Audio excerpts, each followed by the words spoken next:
Carlo, ganito na lang. Ilipat natin yung washer. Yung washer dito sa loob, wag na yung washer din sa sa labas. Kung didiretso yan, Yeah, tingnan yeah. mo. So, saan ilalagay yung saan ilalagay ito?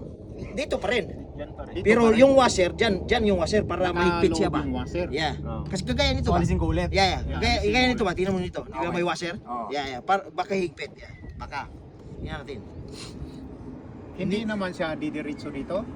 Maliit, ano? Hindi yan. Pag nasira pa yan, tinaw nyo. Baka Baka masira, ano? Kaya sabi ko, Ibalik natin yan. pasikipan mo na ng pasipan para may alibay tayo. Para may time din ako magpahinga. Uy, nabusin niya si Carlo. Ingay yun, sabi niya. Kailangan pagdating natin sa bahay ni Kuya Johnny, maglasing tayo. Kaya yun. Yeah, yung washer lang dito sa dito. Sa Kagaya- lalagay. Yeah. Yan, dyan. Yeah. Yan. Oy, Hindi. Yung washer dito. Sa labas. Ilabas yung washer. Labas mo yung washer. Yeah, tapos ilagay niyan. Yan.